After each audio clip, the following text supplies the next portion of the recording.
UK WhatsApp ನ್ಯೂಸ್ಗೆ ಸ್ವಾಗತ. ನಿಮ್ಮ ಮಾಯಾಮೃಗ ಪ್ರವೀಣ. ಇವತ್ತಿನ ಜನಜಾಗೃತಿ ವಿಶೇಷದಲ್ಲಿ ಆತ್ಮೀಯ ಪ್ರಯಾಣಿಕರೇ, ಇದೊಂದು ನನಗಾದ ಅನುಭವ.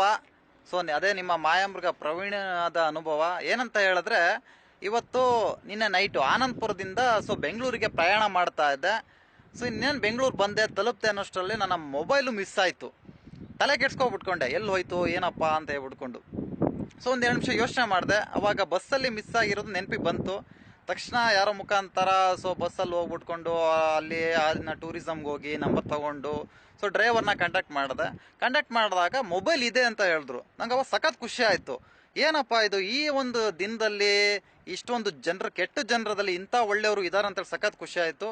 ಇವಾಗ ನಮ್ಮ ಡ್ರೈವರ್ಗಳು ಇದ್ದಾರೆ, ಕ್ಲೀನರ್ಗಳು ಇದ್ದಾರೆ. ವಿಶೇಷವಾಗಿ ಯುಕೆ ವಾಟ್ಸಪ್ ನ್ಯೂಸ್ ಕಡೆಯಿಂದ ಮತ್ತು ತಮ್ಮೆಲ್ಲರ ಕಡೆಯಿಂದ ಅವರಿಗೆ ಧನ್ಯವಾದಗಳು ತಿಳಿಸ್ತಾ ಇದ್ದೀನಿ. ಯಾಕಂತ ಹೇಳಿದ್ರೆ ಈ ಮೊಬೈಲ್ ನೋಡ್ತಾ ಇರ್ಬೋದು ನೀವು, ತುಂಬ ಕಾಸ್ಟ್ಲಿ ಮೊಬೈಲು, ಪ್ರತಿಯೊಂದು ಡಾಕ್ಯುಮೆಂಟ್ಸು ಇದರಲ್ಲಿ ಇರುತ್ತೆ.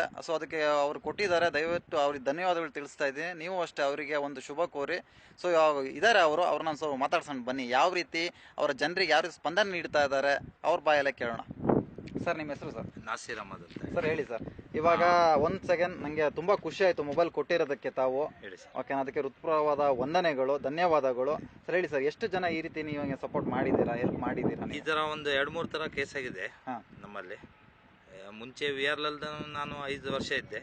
ಅವಾಗ ಒಂದು ಫಸ್ಟ್ ಮೊಬೈಲ್ ಸ್ಟಾರ್ಟ್ ಆದಾಗ ಒಂದು ಮೊಬೈಲ್ ಸಿಕ್ಕಿತ್ತು. ಬಾಂಬೆ ಬೆಂಗಳೂರು ಮಾಡುವಾಗ ಒಂದು ಹುಬ್ಳಿಯಲ್ಲಿ ಒಂದು ಮೊಬೈಲ್ ಹೋಗಿತ್ತು. ಅವಾಗ ನನಗೆ ಮೊಬೈಲ್ ಅಂದ್ರೆ ಏನಂತ ಗೊತ್ತಿದ್ದಿಲ್ಲ. ನನ್ನ ಹತ್ರ ಮೊಬೈಲೇ ಇದ್ದಿಲ್ಲ.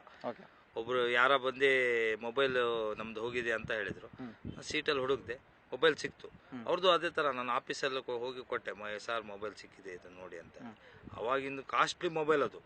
ಅವಾಗ ನಮ್ಮ ಹತ್ರ ಒಂದು ಸಾಧಾರಣ ಮೊಬೈಲು ಇತ್ತು ಇಲ್ಲ, ಜ್ಞಾಪಕ ಇಲ್ಲ ನನಗೆ. ಒಂದು ಕಾಸ್ಟ್ಲಿ ಮೊಬೈಲ್ ಅದು ಅವ್ರಿಗೆ ತಲುಪಿಸಿದೆ. ಅದರ ನಂತರ ಮತ್ತೆ ಒಂದ್ಸಲ ಮೊನ್ನೆ ಒಂದು 2 ತಿಂಗಳ ಹಿಂದೆ ಒಂದು ಲೇಡೀಸ್ ಪರ್ಸು ಹೋಗಿತ್ತು ನಮ್ಮ ಗಾಡಿಯಲ್ಲಿ, ಬಿಟ್ಟೋಗ್ಬಿಟ್ಟಿದ್ರು ಅವ್ರು. ಕಡೆಗೆ ಅವರು ಫೋನ್ ಮಾಡಿದ್ರು, ಅದು ಸಿಕ್ತು. ಸಾಗರ ಆಫೀಸಲ್ಲಿ ತಲುಪಿಸಿದೆ. ಸುಮಾರಷ್ಟು ಆಗಿದ್ದಾವೆ ಇಂಥವು, ಬಹಳ ಸಲ ಸಿಕ್ಕಿದೆ. ಇವತ್ತವರೆಗೆ ಎಲ್ಲ ಆಫೀಸು ಅವ್ರು ಕಾಂಟ್ಯಾಕ್ಟ್ ಮಾಡಿದ್ರೆ ಅವ್ರಿಗೆ ತಲುಪಿಸ್ತೀವಿ, ಇಲ್ಲಾಂದ್ರೆ ಸಾಗರ ಆಫೀಸು ಇಲ್ಲ ಬೆಂಗಳೂರು ಆಫೀಸು ಎಲ್ಲಾದ್ರೂ ಅವರು ಮುಖಾಂತರ ತಲುಪಿಸ್ಬಿಡ್ತೀವಿ. ಸರ್, ಹೀಗೆ ನಿಮ್ಮ ಒಂದು ಪ್ರಯಾಣಿಕರಿಗೆ ಈ ರೀತಿ ಸಪೋರ್ಟ್ ಮಾಡ್ತಾ ಇರಿ. ಓಕೆನಾ? Thank you. ಓಕೆ, ನಮ್ಮ ಕ್ಲೀನರ್ ಇದ್ದಾರೆ ಇವಾಗ. ಅವ್ರೇನು ಹೇಳ್ತಾರೆ ಕೆಲಸ? ಸರ್, ನೀವು ಎಷ್ಟೊಂದು ಕೆಲಸ ಮಾಡ್ತಾ ಇದ್ದೀರಾ? ನಾವೀಗ 1 ತಿಂಗಳಾಯ್ತು. ನಿಮ್ಮ ಹೆಸರು? ಮಹೇಶ್ ಅಂತ. ಮಹೇಶ್ ಅವರೇ, ಏನ್ ಅನ್ಸುತ್ತೆ ನಿಮ್ಗೆ ಈ ರೀತಿ ಪ್ರಯಾಣಿಕರು ಬಿಟ್ಟು ಹೋಗ್ತಾ ಇರ್ತಾರೆ? ಪ್ರಯಾಣಿಕರಿಗೆ ಏನ್ ಹೇಳಕ್ ಇಷ್ಟಪಡ್ತೀರಾ? ಪ್ರಯಾಣಿಕರಿಗೆ ಏನಿಲ್ಲ, ಅವ್ರು ಏನೋ ಒಂದು ಟೆನ್ಷನ್ ಅಲ್ಲಿ ಅಥವಾ ಏನೋ ಒಂದು ಎಮರ್ಜೆನ್ಸಿ ಇದ್ರಲ್ಲಿ ಬಿಟ್ಟು ಹೋಗಿರ್ಬೋದು. ಬಟ್ ನಾವು ಮಾನವೀಯತೆ ದೃಷ್ಟಿಯಿಂದ ಅವ್ರು ಏನೋ ಕಳ್ಕೊಂಡಿರ್ತಾರೋ ಅದನ್ನ ಅವರಿಗೆ ಮುಟ್ಟಿಸ್ಬೇಕು. ಯಾಕಂದ್ರೆ ಅದರಲ್ಲಿ ಇಂಪಾರ್ಟೆಂಟ್ ವಸ್ತುಗಳಿರುತ್ತೆ. ಅವ್ರು ಏನು ಜಾಬ್ ಮಾಡ್ತಾರೆ, ಏನು ವರ್ಕ್ ಮಾಡ್ತಾರೆ ಏನೋ ಗೊತ್ತಿಲ್ಲ. ಬಟ್ ಇವಾಗ ಒಂದು ಮೊಬೈಲು, ಆಂಡ್ರಾಯ್ಡ್ ಮೊಬೈಲ್ ಇದೆ, ಒಂದು ಕಾಸ್ಟ್ಲಿ ಮೊಬೈಲ್ ಇದೆ ಅಂದರೆ ಅದರಲ್ಲಿ ಅಷ್ಟೇ ಒಂದು ಇಂಪಾರ್ಟೆಂಟ್ ಐಟಮ್ಸ್ಗಳಿರುತ್ತೆ, ಡಾಕ್ಯುಮೆಂಟ್ಸ್ಗಳಿರುತ್ತೆ, ಅವ್ರಿಗೆ ಸಂಬಂಧಪಟ್ಟಂಥದ್ದು ಇರುತ್ತೆ. ಅದನ್ನು ನಾವು ದುರುಪಯೋಗ ಪಡಿಸ್ಕೊಳ್ದೇನೆ ಅವ್ರ ವಸ್ತುನ ಅವರಿಗೆ ಮುಟ್ಟಿಸಿ ಮಾನವೀಯತೆ ಮೆರೆಯೋದ್ರಿಂದ ಮನಸ್ಸಿಗೂ ನಮಗೂ ಶಾಂತಿ ಸಿಗುತ್ತೆ, ಅವರಿಗೂ ಕೂಡ ಒಂದು ಒಳ್ಳೆ ಖುಷಿ ಆಗುತ್ತೆ. ಹೀಗೆ ನಮ್ದು ಇದು ಬೆಳೆಯುತ್ತೆ ಫ್ರೆಂಡ್ಶಿಪ್ಪು ಅಂತ ಹೇಳಲಿಕ್ಕೆ ನಾನು ಇಷ್ಟಪಡ್ತೀನಿ. ದಯವಿಟ್ಟು ಇದೇ ರೀತಿ ಮತ್ತೆ ಯಾರಾದರೂ ಮಿಸ್ಯೂಸ್ ಮಾಡ್ಕೊಂಡಾಗ, ಆ ವಸ್ತು ನಿಮಗೆ ಸಿಕ್ಕಾಗ ಅವ್ರನ್ನ ಇಮ್ಮಿಡಿಯೇಟ್ಲಿ ಕಾಂಟ್ಯಾಕ್ಟ್ ಮಾಡಿ ದಯವಿಟ್ಟು ಅವ್ರ ವಸ್ತುನ ಅವರಿಗೆ ಮುಟ್ಟಿಸಿ ಅಂತ ನಾನು ಈ ಮೂಲಕ ನಿಮ್ಮಲ್ಲಿ ಕೇಳ್ಕೊತೀನಿ. Thank you sir.